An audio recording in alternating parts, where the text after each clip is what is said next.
Yes.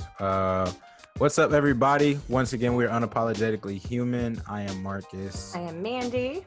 And we are here with another guest for another episode of Ask an Expert. This is going to be really, really dope. So prepare yourself. Once again, disclaimer, we are an honest comedy podcast. So if you get your feelings hurt, it's on you because they your feelings. You feel it. I ain't got nothing to do with that. All right. So handle them on your own time. This is Unapologetically Human Hour. All right. So thank you, Mandy. You can introduce our guest and episode, the whole shebang. Okay. So remember, this is a podcast where we say what you wish you could say. So guys, have some freedom. Say whatever you want. These are the times too. No one can touch you. And speaking of that, our guest is Kelly Wickhamhurst. And Kelly, since nobody can touch you, could you show that shirt real fast? Yes. 6 feet away, motherfucker. Wear it on the walking trail. I wear it if I have to go out. It's just like, it says it all. And if no one has said anything to me about it yet, like, that is really, awful. If they do, I already have my response, which is, you shouldn't be close enough to me to be able to read it. So you get back. That's why there's like a little yardstick on there. Okay, do those come in small, like youth sizes? Because I want both my children to wear them. That's funny. Yes. My friend Lindsay makes them and she has a Redbubble shop, so we could share that with the episode notes. Is that the lingo? I don't know. Yeah. We can put that in there. Oh, my dog's here. Yeah, no, I think my kids need that though, because I literally had like a social distancing anxiety attack pretty much, and I freaked out because too many people were by my kids, and Ellison wanted to go down a hill and was having a complete tantrum because he's almost 4, and because he didn't want me to help him. And I freaked out, and this woman's like, oh my God. And I said, I just want everyone to get away from me. And I screamed at everyone in the park. You don't even need to scream with this. This screams for you. It'll Is Harper read yet? Uh-huh. Oh, okay. So he could read that. Oh, okay. Yeah. But I say fuck anyway. Enough, so it's okay. And when Ellison was 2, in front of my mom, which, by the way, guys, Kelly knows my mom, he dropped his binky and he's like, fuck. And my mom was like, who taught him that? I was like, I have no idea. Marcus. I could totally see your mom doing that too. And I was like, I have no idea. And Harper's like, you said it. I'm like, stop lying. So I totally threw my kid under the bus. So that's how you do it. Yeah. There's no pretenses with me. Like, I have already told my kids, and and they're all adults now, but I'm like, all of your bad words are going to come from me. I just want you to know that. Sure. English degree, I know how to use all kinds of words, and even the bad ones are good ones. I like the way you're doing it. Appreciate. Okay, so Kelly, we asked you on because we are going to tackle an important, tough topic, but it's also, we can add some lightness to it because, we are just unapologetic, right, Marcus? And you never know what's going to come out of my mouth, first of all, but maybe sometimes Marcus. I don't know why I'm pointing at you like you're in the room. I'm like, you. We're more than 6 feet apart. We are. So, Kelly, do you want to tell us a little bit about yourself and what the organization is that we're going to discuss? Sure. So I grew up in Chicago, and I moved to Springfield right after college, where I got my first teaching job. So I worked for the public school district here for 23 years, first as a teacher. And then, I noticed all kinds of things. So, my childhood experience was extremely diverse, and Springfield can be very myopic in the way they view things and in the way our systems operate. We're really just like everybody else in the whole wide country. And so I was really surprised to know that not everybody could pick up on what actual racism was. Mm-hmm. I was like, why is this a mystery here? Why don't you all understand this? And I foolishly thought, you are free to laugh at me about this, I foolishly thought I could fix all the racism in the school system if I just became the principal. Oh, well, that's a start, though. Yeah. You would think, and yet what happened was I got in even more trouble, right? Because then when you start making people accountable for issues of race and racism, then people want to call you the racist because you're the one that you noticed it. That must make you the racist. And so what I found was that I had a whole lot of white colleagues who were also in administration who didn't want me to name this. They didn't want to say it. And that's usually because they want to believe in coming from that deficit perspective that there's something wrong with children of color, something wrong with black children, something wrong with their families. And so I just kept getting in more and more trouble. So after 23 years, they pushed me out. I was very nicely, they asked me to leave. They were sending me to another school, and I was like, I just don't think this is a good idea. And so, what's up, roommate back there? I see you. That's his dad. So hard not to laugh, but we all saw it. That's Mr. Benson. So anyway, no respect, Marcus. Marcus is like, this is my office, and I am working, and y'all trying to do laundry. I don't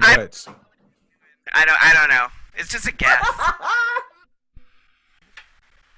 You should just make him come say hello now. Yeah, everybody, come say hi, Dad. Greetings, Mr. Benson. How you doing? Tell him he has got to go.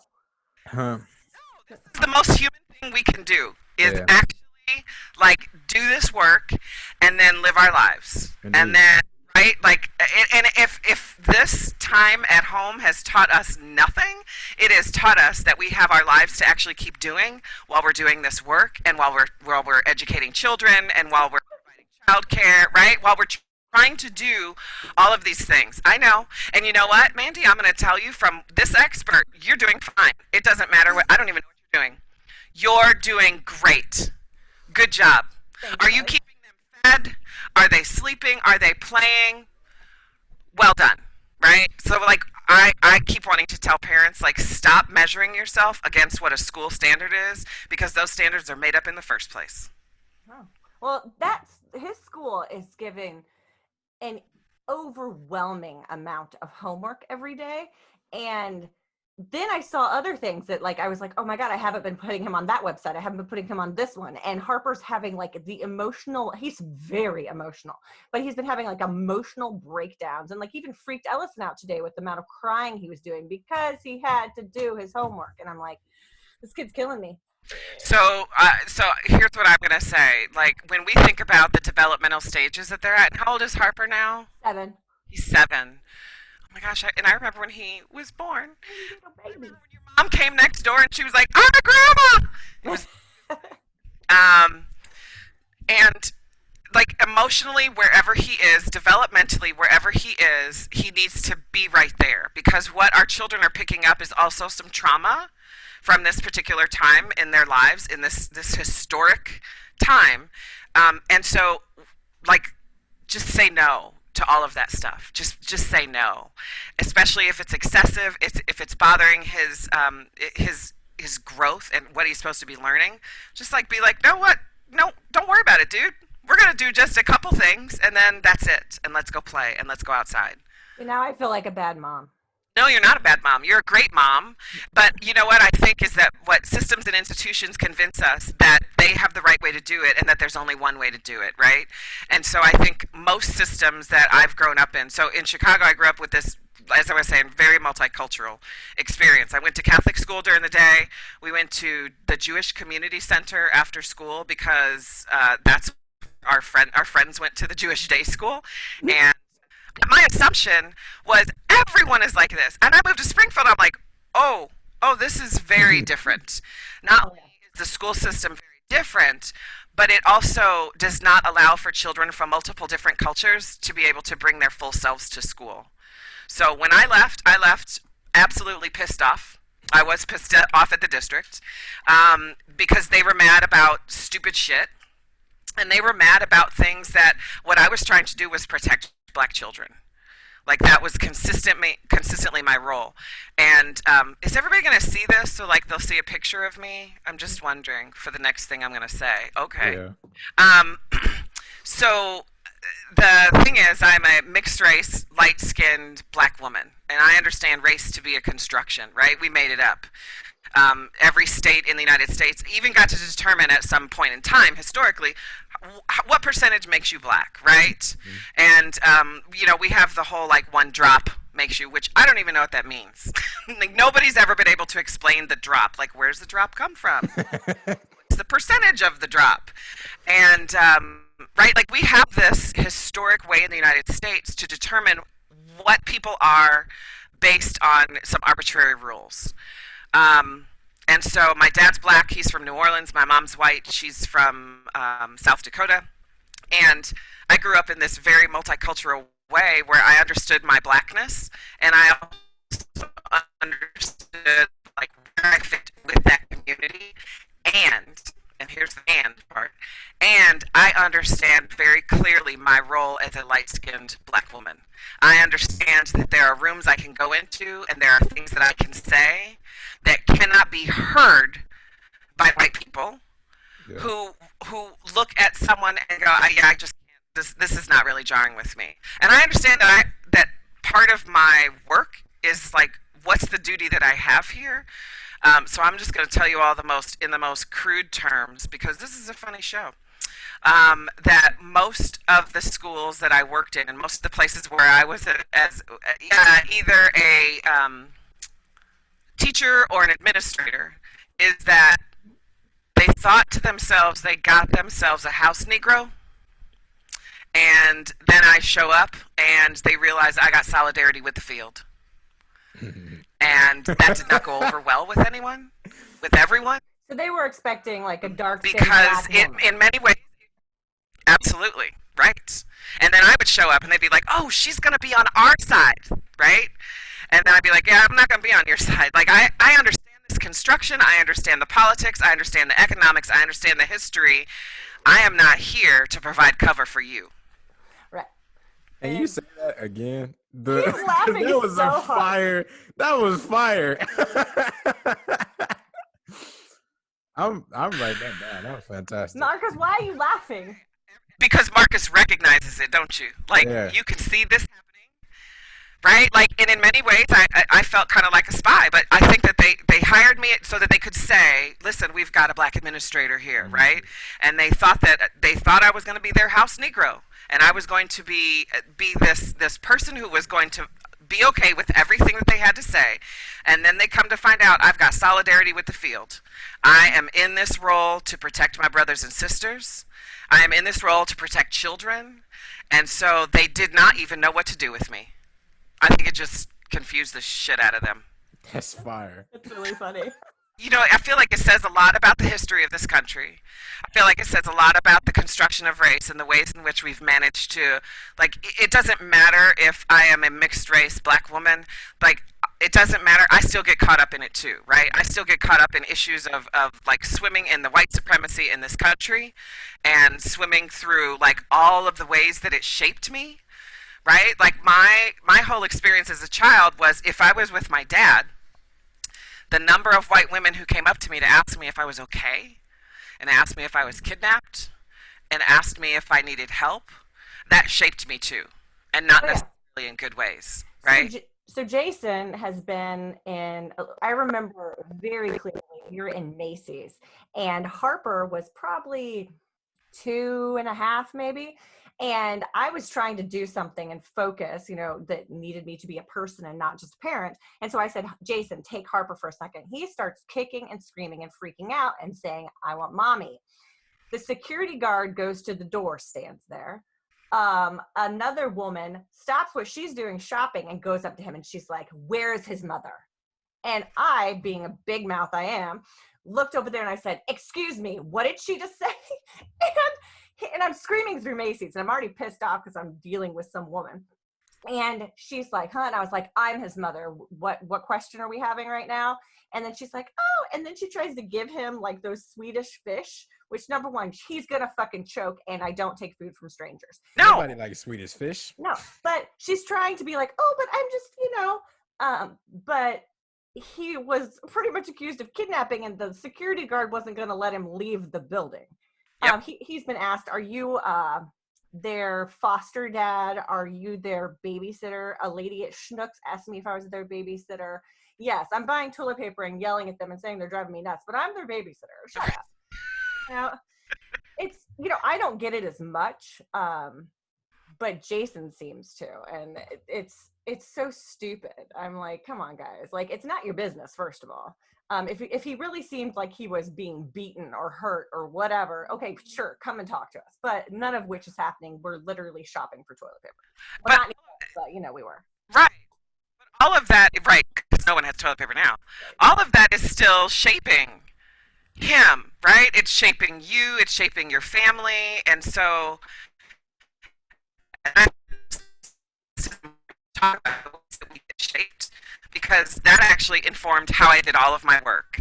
It informed how I wanted to start my organization. It informed how I walk through the world every single day. Like, where are the places that I'm going to interrupt this behavior so that this doesn't happen. But I also know, because I am light-skinned, and if my hair doesn't look like this, that if I do straighten it, I can pass as a white woman, because it has happened. And then what I end up doing is, this is the shaping that just still keeps coming out, right? Like, it pours out, I can't stop it. Then I try to find a way really quickly in a new situation with strangers to be like, oh, I'm black. Don't reveal your racism to me just because you think I'm a white lady. You know, you just need to know.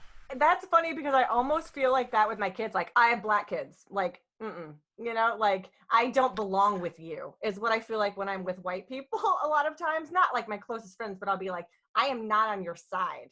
I'm over here. And like, I love Marcus and I love my kids and like these like beautiful black people that are in my life. Like, I'm on their side. Like, you guys, I like, we'll get to it later, but I've said, like, I think everybody's racist almost at the get-go, and I need to stop that. But it's hard. Well, it's, you know, it's not, in the work that I do now, like, it's actually just not helpful to say that, only because what we end up doing is playing the game of find the racist. Yeah. And then what we think in our institutions or in our communities is, once we find the racist, we're going to get rid of the racist. And quite frankly, that has never, not once, helped in the United States of America. Yeah. Right? Like, it's based on racism. Like, every single institution that this country has is based on racism. And like, we can't even strip capitalism away from racism. Like, it just all goes together. Right? It's not the fringe groups. It's not the Klan. It's not the Proud Boys. It's not the fringe. It's the fabric. Right. Everywhere. It covers everything. I know. Marcus. These sayings are fantastic. It's not the fringe. It's the fabric. The fabric. It is what we're based on. Man. Marcus, don't you just love my friend? This is great. The fringe is the fabric. It's what we're built on, and what we act like is that racism is this thing that's like out there, or it's over there, or it's this one isolated thing, when in actuality all of our systems were built for and are only accountable to white people. Right? Yeah. It has taken amendments to the Constitution to include other people. We have used race in a multiplicity of ways that have been beneficial to whiteness, but has always found a people of color group to harm in the process.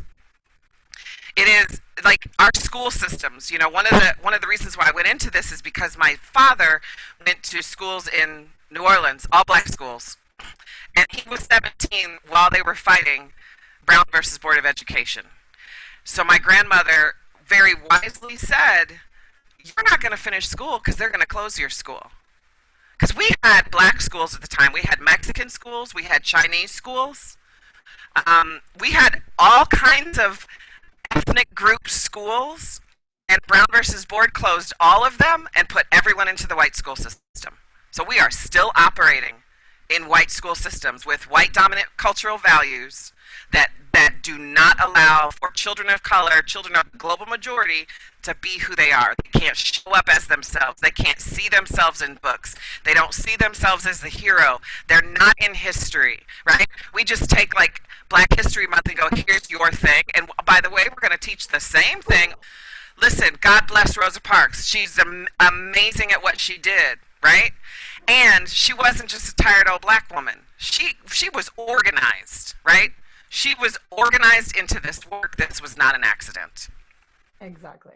So, would you be able to tell us the name of your organization and just a little bit about what you do specifically with that organization? So I called it Being Black at School because I like a provocative name, and also because you don't wonder what I do you? Like, it's about being black at school. What does that mean? And so what I thought I would do is, as an institution, I was starting this, was how can I take everything that I already know about being an educator in the system, capital T, capital S, and how can I, actually my father said it this way, he said, "You about to tell on everybody, aren't you?" And I said, "Yes, I'm telling on everybody. Everybody." I want parents to know exactly how the system operates to continue to marginalize and disenfranchise them. I want them to know the secrets, the hidden curriculum that happens in school systems that parents who don't have the same connections to the PTO and the church connections and the country club connections, I want you to know what they also know, right? And sometimes it's little things like, for example, in the state of Illinois, when your child gets to 6th grade, for example, I use that because that's a gatekeeping grade. And we could actually say 5th grade too, because 5th grade teachers in our district used to recommend who went into pre-algebra. Now, if you take pre-algebra in 6th grade, you're going to take in high school all of the math you need to get to college. So what I start noticing, of course, was, well, let me check out these numbers. Let me see exactly what percentage white, black, Latinx, indigenous, like what are the percentages, and are those percentages actually reflected in those classes? And they weren't. So what would end up happening is you'd get a white child whose white parents are very connected, would come in and say, "I know that my kid has to be in this class and the teacher didn't recommend it, but I know the rules in the state of Illinois, and if I say you have to put him in that class, you have to put him in that class." And they were right. There's nothing wrong with that. What's wrong with that is that not everybody knows that rule. So then what I would do is I would start like poring over data and looking at data of black children and being like, that's a pretty good score, but their teacher, did not recommend them. So I would just tell the parent, I'm like, so all you got to do, just tell me to put them in that class. You want me? And they're like, that's all. I'm like, that's all you got to do. All right, this class is now changed, right? Like, it was a lot of very covert work, a lot of organizing of parents, a lot of getting trust from parents to say, I know you have my child's best interest at heart. So part of what I wanted to do was I wanted to tell on everybody. I wanted us to look at our data, and then I wanted us to provide some kind of action, because schools talk a real good game about all of this diversity and equity and inclusion stuff that they do, and they don't really ever come out making changes. So I push them towards the action, like what's the action here? But I also do it like in ways where it's just an organizing technique where you're organizing the people before they actually come into the room. And sometimes what that means is, right, that we actually need our white accomplices to be like, so I can't get a meeting with the superintendent, but you can. You call the meeting, and then I'll come. And then what happens is, then there's a lot of work that goes on here. Then what we say to our white accomplices is, you start the meeting, you thank the superintendent for meeting with you, and you back up. You go sit in the corner, and then you just pass the microphone to somebody else. Because now they have a platform. And now that superintendent knows that these parents, oh shit, they are connected to this person. Oh shit. And if we are not accountable to children of color after this particular meeting, it's going to come out. So there are, like, all I do is just like behind the scenes organizing and tell everybody how these systems work, what policies we need to look at, and how we need to actually dismantle from the inside. That's awesome. Yeah, that's dope. Marcus, do you have a question? I have a comment. The branding is fantastic. She said we're doing exactly what our name says. There's no confusion. Go ahead. Do you have T-shirts or anything? Merch made? I do have t-shirt. I will. We could put them in. What do we call them? Are they the liner notes? Whatever you want to call it. I don't know. I like. I want the real world words to it. We're just gonna put it in the episode notes. Do that. Okay. Okay. Here's another thing. What do you think are the biggest? I gotta say one more thing about that. Like, we even have T-shirts for white people who want to do it, but like don't feel comfortable with wearing like being black at school out. So like, we have T-shirts that say "I defy stereotypes." Yeah, that's good because she's hearing honking. There is honking going on outside, and I'm not sure what it is. Well, I have no idea. They've been doing these weird, like if it's somebody's birthday or hey, let's make everybody feel great. They're like honk, and I'm like, all you're doing is rattling my nerves. Let's make everybody feel great. I know, and I'm like, that's stop. And it's like honk when you drive by. I'm like, please don't, because I hate it. I'm just gonna say it. That's some white people shit. Right there. Somebody's birthday. We all gotta do stuff. Now listen, I had my grandchildren over here all day today, and if the baby was sleeping, I would go outside and cuss them a blue streak. I'd be like, no, no, no, no. There's a baby sleeping. Oh, I understand. Ah. They're almost done with this dumbass birthday party. I told you. This is why I've always liked Kelly, because we're like, blah, blah, blah, blah, blah. And like, tell the truth. It serves no one not to tell the truth. It serves no one. It serves no one, yeah. And I'm almost 50, so I am now like, I am officially at the age where I don't give a shit anymore. I just don't. There's something magical that happens to a woman in her 40s where she's just like, oh yeah, no, not doing this. All right, so comments are frequently made to kids about acting, speaking, dressing black. What are your thoughts regarding these type of comments, and what do you feel could be the lasting effects on the targeted individuals? Well, first, it depends on who's saying it to them. So if it's an adult, if it is anyone with authority or power that is not their family, it is not necessary to be said, right? Like, not only that, but I think that what you're doing is you sort of fall into that stereotype of what is black, and then we fall into what is white, right? Because that's usually the binary we're discussing. Mm-hmm. And then, you know, there's a lot of children, a lot of black children who know how to code switch. And I think that what we should be doing is actually applauding them for that ability, because that is a survival technique. There are places, right, that we can go, that we can speak to one another, and we know that, like, there are other people who are like, I don't even know what they just said. It's almost like patois. It's almost like a whole other language. Yeah. I think that's a benefit, and I think we use it as a deficit. And so, like, you know, if it's a parent, a loving parent who is noticing this about their child, I really think we need to applaud them and be like, okay, so you are figuring out ways in which you can be in different places, right? Because we're not the same people in our homes that we are outside of our homes or in our, you know, business, right? Like, there are places that we know we can go. I think what we need to do is make it okay for them to be whoever they are, whoever they want to be in whatever situation. But in school systems, though, what we normally do is, and I've said this about all children of color from all of my work through ABAR work, which is anti-bias, anti-racism, and that is that children of color and children who are marginalized have to lead a bicultural life. You have to know your own culture at home, and you also have to know the white dominant culture in the school system in order to survive. Mm-hmm. And I don't think it's necessary. I don't even think it's a good thing that they have to survive. No. I think that the work has to be done with the adults who are talking to children, and really doing some damage and some harm, right? Like, emotionally, that is scarring. I have way too many friends and family members who are like, God, I got told all the time as a kid that I talk white. And that was not a compliment, right? Unless, of course, it comes like the backhanded one, right? Which is, you are very articulate. Mm-hmm. Like, well, I do speak the fucking language. For that. Right? Like, I think what we have to do is we have to find out what's behind it. What is behind that comment, and why is it being said?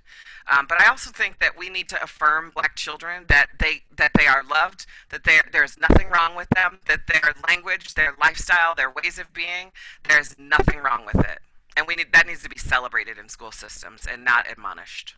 Absolutely. Yeah. Fantastic answer. Yeah. Well, thank you. So do you work with all schools, or do you work primarily with high schools or college, or do you even go as early as like where Ellison would be in like a preschool?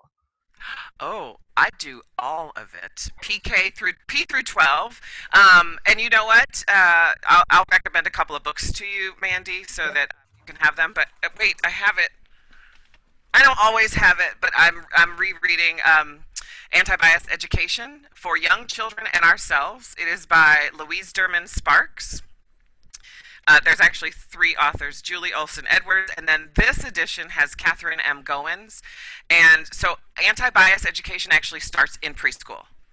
It starts because all children, regardless of who they are all children pick up those issues of race at a very early age. They actually notice not race because we created that. They notice skin color though.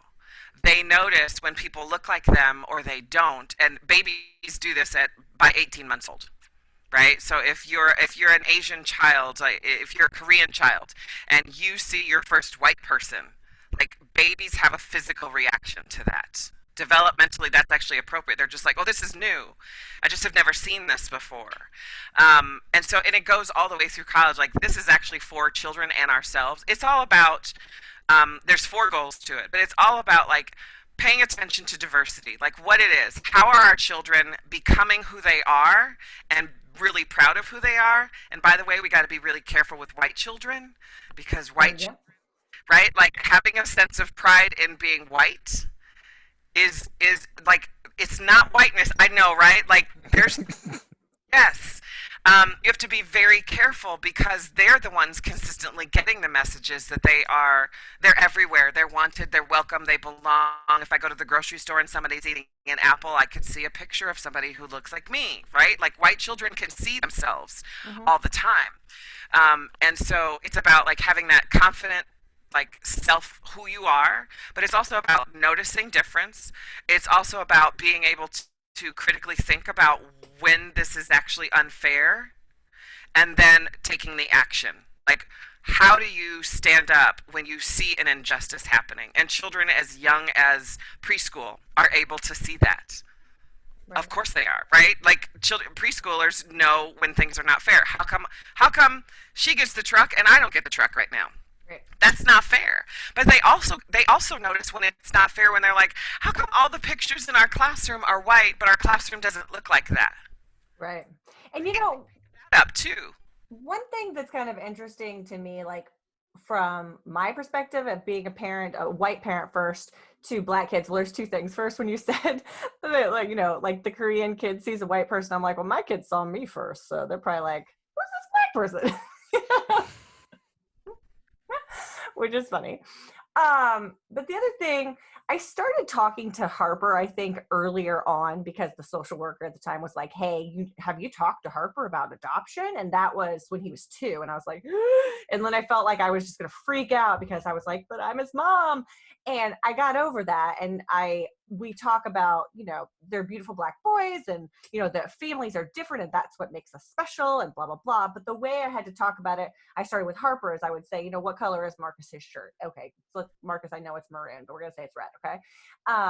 For kids' purposes. What color is mommy's necklace? Red. What color is Kelly's hair? Brown. What color is your beautiful skin? Brown. And so that's how we talked about that. But I feel like Harper noticed these things early, but Ellison doesn't and didn't or isn't saying it. Forever he would say that brown is gray. I'm like, you're not gray. Stop it. Like,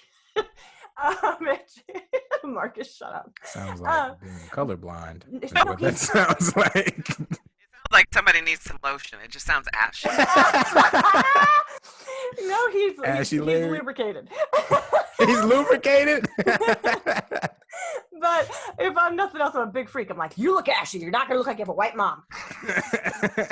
I'm not gonna be out here and have all these mothers talk about how you are ashy and your hair's Oh no, we've been ordering some Cantu Shine lately. Yeah, we're shining that shit.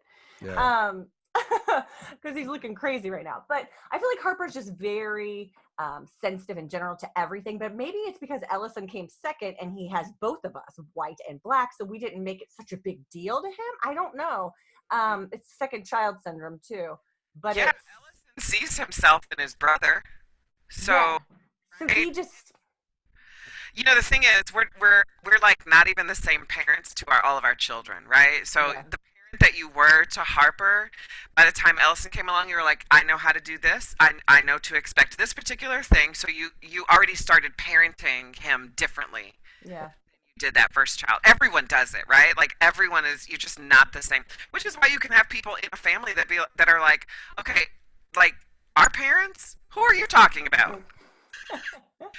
Not the parent I know, right? Like my sisters and I feel like we all have very different experiences with our parents based on all kinds of things. Like, so my older sister has olive skin, brown eyes, brown hair. It didn't really help when we were like in this Mexican neighborhood because then everybody thought that we were both Hispanic, like mostly her though. Like, people were consistently speaking Spanish and we could answer, but she never got the same kind of questioning when she was with Dad that I did. So my connection to my dad is how that shaped me is that when my mom was with me, my mom could always discipline me in public because a white woman disciplining a child, nobody's going to stop her. But a black man disciplining a child who is as light as I am, people are going to say things. So what that shaped me to do is to be very obedient with Dad. Also wanting to get through the store as fast as possible. Like, please don't let these white women stop me. Please don't let anybody notice me. Please don't let anybody ask me if I'm okay, because I'm sick of that shit. And then with my mom, I was like acting a fool all the time. Is this the line, Mom? Is this the line? Is this the line? Is this the line? And so my relationship with my parents is to this day, my father thinks I'm an absolute angel. Like, I am an angel. And my mother believes I'm an absolute hellion. And they are both right. That's awesome. I love your dad. He's so nice. Such a good guy. I love that. I always thought that he and my mom should get together. For a while, I did too. I was like, Dad, so Rosemary. See, and they'd be like going to the mailboxes at the same time and like blah blah blah, and I'm like, they would be great. Yes, and then they fussed at each other in that like same way that like our parents fuss at people, like they fussed, and I was just like, this is kind of a perfect match. This. Yep. By now, Mandy. You could. So you said you had another book that you were wanting to discuss, or was that the one? That was the one. Oh, that was the one. Okay, perfect. No, that's good. Going to schools, do you have, is there like a workshop or is it like a seminar that you've come up with, or how does it work when you go into schools? Yeah, so the first contact that I have with people, I'm usually interviewing them. It's funny because they think they're interviewing me. And really what I'm trying to do is figure out where exactly are you in this journey and what's your understanding of what this actually means. I also want to know, and I can figure it out from talking to people who invite me in, whether or not they're trying to do it so that they can say that they did it and check the box, or if they are saying, we actually really need to understand this deeply. This is very hard work and we need some help. We're looking at our policies and we don't understand why some of our parents don't like them. And I'm like, well, let me see your policies, right? So it's a lot of interviewing at first and then going in and doing workshops. Either with the staff or like maybe a smaller group, sometimes just the administrators, sometimes the whole staff, sometimes with parents. So, the angle is that it takes inside and outside organizing to make this work. We can't do it from just one perspective, but it has to be like that external pressure has to meet the internal pressure. And so part of what I do actually is just problematize it for them and say, give me your data. And sometimes I come with the data because, it's publicly available, so I can figure this out. And a lot of times people are really embarrassed about giving me their data because they're like, it doesn't look so good. I'm like, I know, because we're working and operating in white supremacy schools. And so part of what I have to do is I actually have to use like that language, right? Like I'm using the language of anti-racism, and if they're saying, so I don't even understand where you're like, I thought this was a diversity seminar. I'm like, it's not diversity. We're already diverse. The plantation was diverse. The plantation was filled with like people speaking different languages, eating different foods, having different religions, having different ways of life, and doing it and being it, right? And it just like we in the United States just pushed it all together and said it's all black, right? It's all these Africans, all these stolen Africans, and that's not true either, right? Like Chicago black is not the same as St. Louis black. It's not the same as New Orleans black, right? So we're not a monolith, and so part of what I'm trying to do is trying to gather information around how comfortable are you with this language? What are the things that we can name? Because if you're too afraid to name white or name whiteness or white supremacy or racism or race, like if you can't name it, then I can't really do any work with you. Right. Do you help them name it? I do, and so sometimes, like we scaffold, like to get to that place. And sometimes what schools are really comfortable with is schools and a lot of institutions are comfortable with talking about culture. But if you ask like 5 different schools, what's critical cultural competency, you're going to get 5 different answers. Right. Based on what they think they know, what their familiarity is with culture, and like race is sometimes the last thing to be named, right? And so sometimes I'm like, okay, we're gonna get there. We're gonna take the side door. We're gonna come through this way, and while you all are taking your time doing this, I'm gonna be over here organizing with the parents. Right. And I'm gonna ask the parents, right? So there's a lot of interviewing with families and communities to say, because if I go into a school system and let's say it's a predominantly white educators and people in power, the first thing I do is I say, I need to talk to you people of color. Like before I even get in there, I need to find out what's happening here. Right. And these people don't know me from anyone, right? But they're usually understand. They're like, yes, this is the language. You are naming the things that we want to be. You're naming things that we actually wish or we've actually named in the past, and they've completely ignored us. And so sometimes I go in there by saying, by just repeating the stories of the people of color in the institution, and they're just like, if she says it, then they're going to listen. It's awesome. You know what's funny? When you said you walk in, you're like, I need to speak with the people of color. I went to Target. This was a while back, and this is a different time, Marcus, because I was texting Marcus about some hair stuff. But I was trying to find, we were like doing dreadlocks with Harper's hair, which I've taken out because it can't happen until he is like a grown-ass man, because this is just nuts with this kid. He like rubs his head on the ground and like dog hair is like all over him. It's disgusting. So anyway, I was looking for some locking wax, right? And this woman comes up to me and she's white, and I'm like, hey, I was like, no offense. I didn't have time. I was like, no offense. I was like, but do you have somebody of color? Like, do you have a black woman here? Because I'm trying to get something very specific for black hair, and you're just not going to know. And she goes, oh, actually, and she was great. She was like, oh, I appreciate that, actually, because I don't know. I was like, okay, cool. Then they went and got somebody else that was not black. I was like, listen, it's just anyone black work here, because I need someone who's black and understands. And then this girl comes over who's black, and she's like, I don't know. I was like, you're black. I'm like, what's happening? But it was funny. There's this guy, I don't even know what ethnicity he was, and he was like, I know what you're talking about. We don't have it. I was like, thank you. But I was just like, I needed to go to the source. I don't have time to fuck around with all these people and placate you and be like, it's okay, we'll learn together. No, I know what the fuck I need. I need help. And I need to speak with a black woman. And then Harper goes, we need a black person. There's a black person. I'm like, oh, for God's sake. So you do it. So you didn't even have to teach that to Harper, because my friend Joe always says, he says, when a black person gets on an airplane, back when we flew, when they get in an airplane, by the time they get to their seat, they can tell you where every other black person is. They weren't necessarily just picking out like 12E, 14A, but there's something that happens where part of what we're doing is we're trying to connect with other people that we don't even know, which is why black folks, like, we could do the head nod, right? Like the head nod in a sea of whiteness that just says, I see you. I know you're here, and also if some shit goes down, I need to know where you are. Right. You know what's funny? All those jokes, all those memes about like when people start running and black people are like, just start running. like you don't stop and go, now I wonder what's going on. You just run. All the white people are wondering what's going on. They're like, I wonder, could I help? Do you think that maybe I could go over there and help them? Whatever's happening.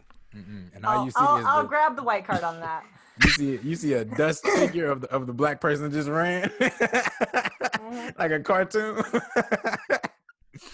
I had two thoughts. So I've chosen my own family practitioner to be. She's a woman of color. Like my specialists are women of color. When my daughter had her child, she happens to get like an amazing black obstetrician here. So I totally get it, and I know I've also been like sometimes like just enough of my blackness comes out, and I tore the ligament in my knee, and the hospital gave me Tylenol. And I was away from home at the time, and I remember there was a black woman who was a nurse who actually came to check on me in the town that I was in, and she goes, you know what? Your black was coming through. They just didn't care about you. They didn't care about your pain. And so she goes, it's madness that they gave you Tylenol. So I called my own doctor because I wasn't here, and I told her what happened, and she's like, what? No, I'm going to prescribe something else for you. You've got to be in incredible pain. So, props to your mom. Yeah.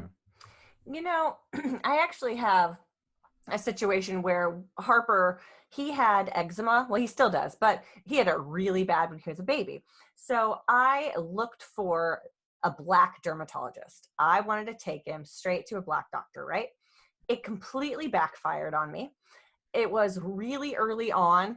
He was very little. He was like a baby, but she pretty much blamed me for it, which I didn't give birth to him. So he doesn't have my genes, and I have eczema, but it's like not gonna like kill you. You know what I mean? Like get it under control. You're gonna be fine.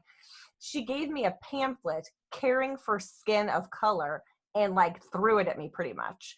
I left that place bawling. I was so upset. That's not gonna happen again because that was like 6 years ago. I'm not there. But it made me so upset because I waited for months to get in with her too, because I wanted that black doctor, and it backfired. It hasn't made me not go to black doctors, but it doesn't. I do notice that I don't limit who I take them to now. I like to have people of color, black men as role models, and he has a lot of black women in his life. But for me, I've had that opposite situation. Being a white woman, she came at me, and she was the only black dermatologist in St. Louis. My dermatologist is actually an Indian woman, and she's wonderful. Her name is Sucharitha, and she has been amazing. I had an Indian dermatologist for a long time. For a while, I was only going to Indian women for myself. I don't know what that was about. I really liked them. Because many of them are doctors, right? Like, and like we have a medical school here, and I think there's something like 1/3 of the teaching, or perhaps it could have been 1/3 of the staff, I believe, are people who are immigrants. Huh. And which, that also like intersects with a whole bunch of racial shit that comes down in ways that is harmful to them, right? Right. So, I could do my best to be like, listen, we're sort of all in this together. Like, we all got shaped in different ways, but like the basic like white versus non-white binary in this country is so damn loud. And it's coming through right now with COVID-19 because we're seeing every single institution, all the ones that I named earlier, right? Every single institution is seeing that all of those disparities, this fight for equity was never ever there to begin with because it's exacerbated right now. And it's stuff that now people are asking me. They're like, so what should we do? I'm like, you should have listened to me before. Like, we were trying to do equity work before, and you never saw this as something as important. And now, like, one of the things that I really hate that school districts or school systems do is like, pick up sometimes like theories and then apply them to children. So like the education system has picked up this theory of grit. Like, kids just need more grit. They just need like determination and stick-to-itiveness, and they just need to just stay with stuff. And I'm like, okay, bullshit, because do you think that these children that came to school did not have grit to fucking get here? Do you think that their lives are easy at home? Like, not everybody's life looks like your life. Kids have more grit than you do. And now what we're seeing is that school systems, you've got majority, like there's 83% white teachers in the United States. That's a big number.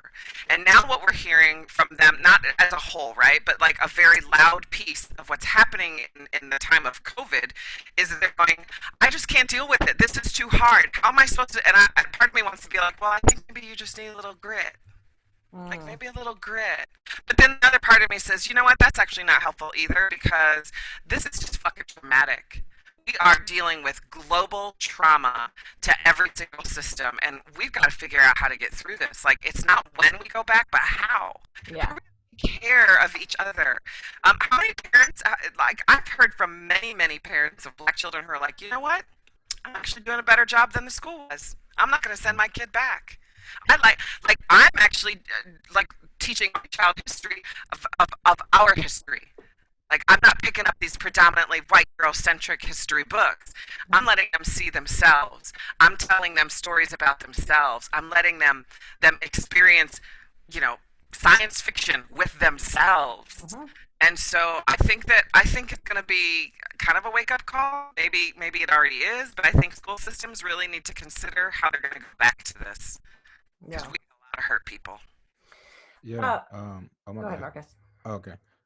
So in the ministry work that I do, like we go into schools, like through the ministry, but then also I just work with youth in different after school programs as well. And man, like getting the parents on board for things, I think it gets like overlooked of the like how important that is, especially like in a ministry sense, because sometimes we can not necessarily get this thought of like that we're trying to like, because we know we're not trying to be that person's like parent or something like that. But I think depending on the setting that you're in, you can kind of get like a little kind of too comfortable.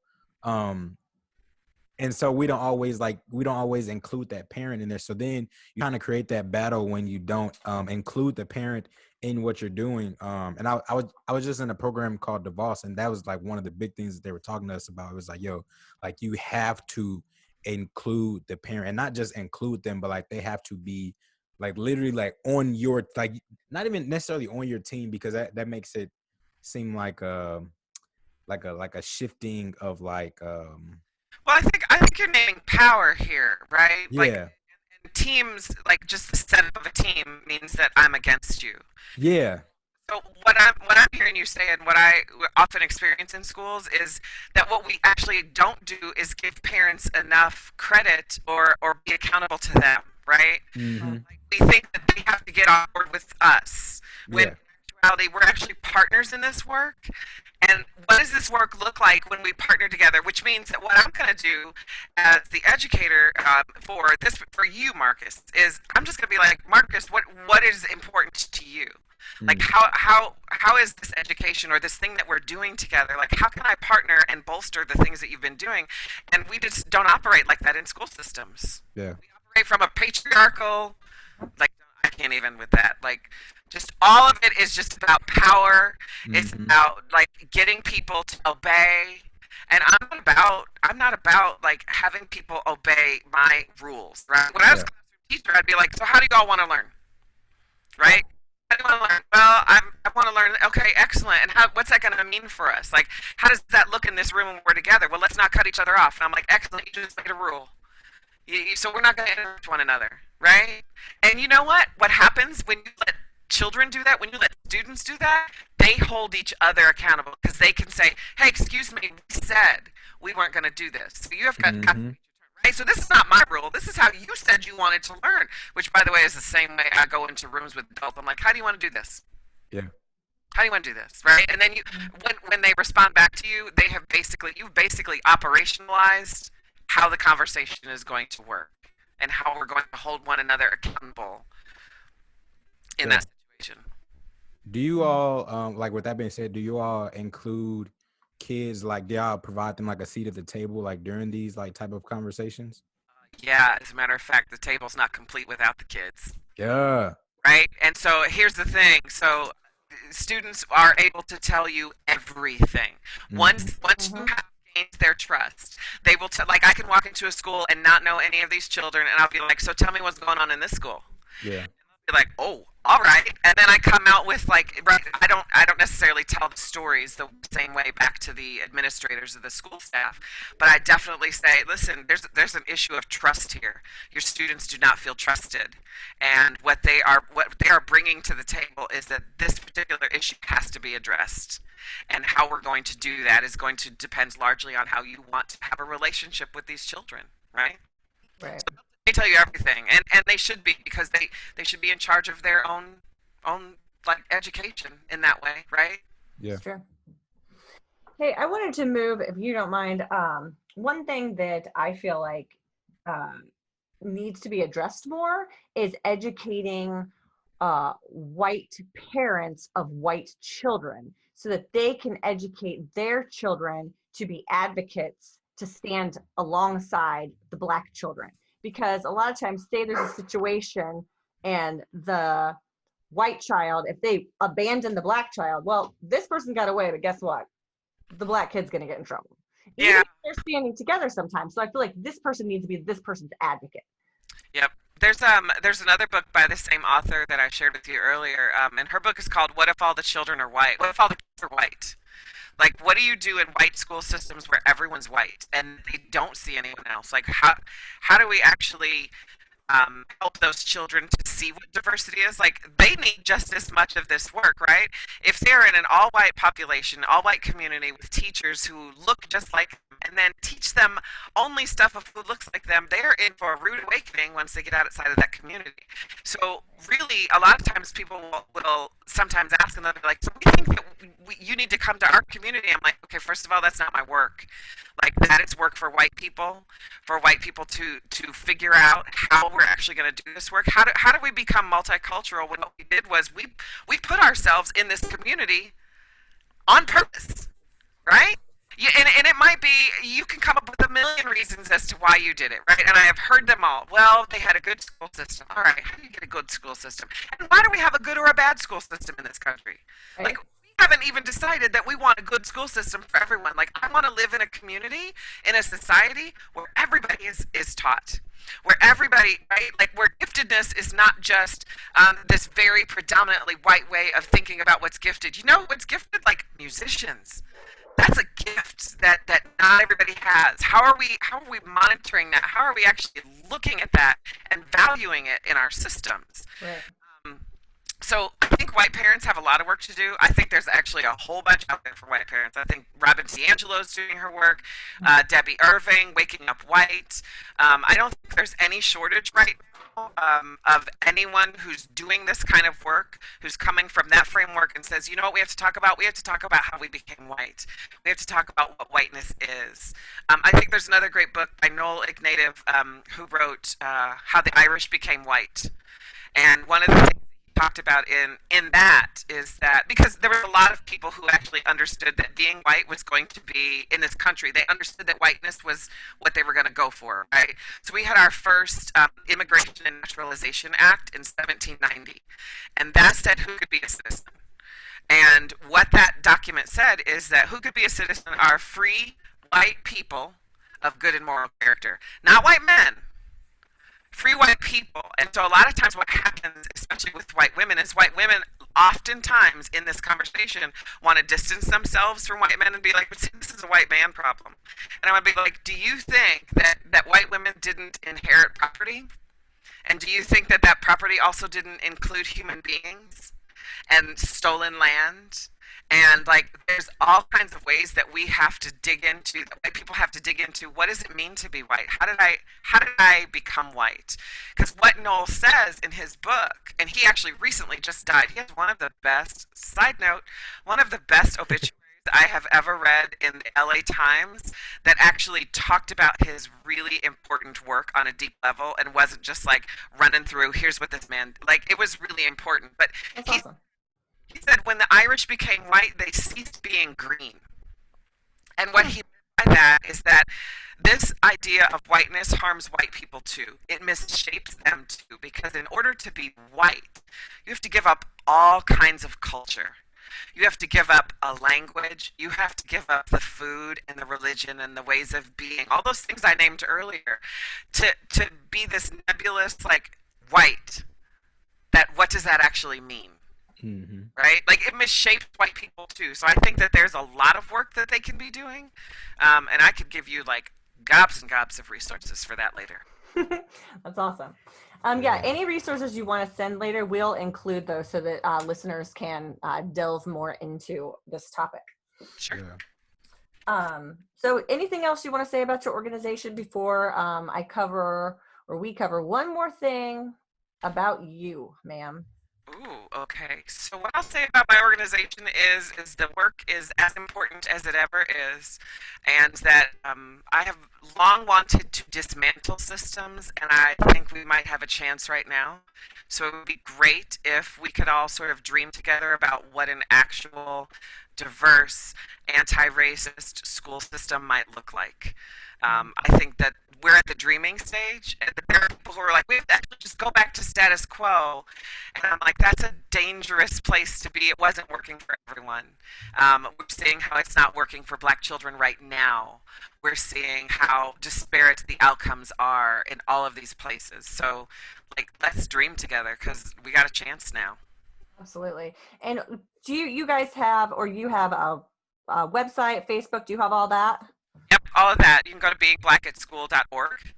And the work right now, of course, is all digital, so I'm just constantly in front of this camera, which is fine, right? Like the work is the work, and we do it the way we can do it. And so I'm actually getting a lot of people reaching out, and sometimes like white school leaders who are like, okay, I didn't see it before when you said it, but I see it now. I get it. Like it's really loud right now. Like you said, this seems like the perfect time to tackle this because schools are on hold. I mean, the parents are still doing the work with the kids, but school systems are on hold. So let's fix the systems now. When we start again, let's start at a better place than we started or that we stopped before. Yep, absolutely. Yeah. Yeah. Last thing I wanted to ask you about. So you have another endeavor that I know you've done for a long time, Mocha Mama. Do you want to tell us a little bit about that? Sure. I started blogging about 15 years ago and came up with that name and have kind of a presence. If you Google that, I will be like the first 2 pages of Google, which is fine. I'm okay with my digital footprint. I don't mind it being out there. Even when my students used to find it, they'd be like, "So we found out you're Mocha Mama," and then they would find out like they never thought they never thought I was cool or anything. And then sometimes they'd be like, "So I saw a picture online of you and Queen Latifah.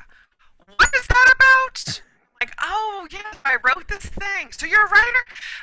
And it has taken me literally all over the world. I have gone to Thailand. I have gone to Ethiopia. I've been to Alaska. I have had all these amazing experiences just because I was a writer. And I think that even helped me get to where I currently am because writing about all of those experiences in school and being like, well, this is bullshit. And also, this doesn't work. And this is fucked up. And like, I didn't necessarily say it like that, but I definitely wrote about my own stories so that by the time I was asked to leave the school district, I already had the story written. They could say whatever they wanted to about me. I was in charge of my narrative, and I already had it written down. Mm-hmm. Yep, that's awesome. Yeah. Very cool. All right, Marcus, you got anything else that you want to ask Kelly or tell her or comments? Thank you, Kelly. This was an amazing, amazing episode. We have tons of quotes to be able to use now. Thank you so much. Guys, again, you can find her if you look up beingblack.org. Is it beingblack@school.org? Oh, yeah, beingblack@school.org. My bad. beingblack@school.org. And at Mocha Mama, if you just look that up, first two thangy things that'll pop up. You feel me? So Google. Yeah. Google. Please use thangy things. Just Google at Mocha Mama thangy thing, and she'll pop up. Yeah, it'll be a picture of her like this. She'll be like. But yes, thank you again, guys. If you would like to continue this conversation, definitely email us, and we will get those to Kelly. I feel that this would be definitely a continuing conversation. This is a topic that has many, many layers. Yeah, maybe we can have you on again once schools are in session for about 6 months or so, and we can see like, hey, any progress? Changed? Yeah. Yep, that would be great. I'd love to. Thank you all for having me. Yeah, thank you for coming on, especially with the weather and the craziness and, Zoom. So, but Zoom. Zoom. So you can find us on our website, youhumanpodcast.com. Everything is on there, every link, every episode, every YouTube episode. We are on every streaming source.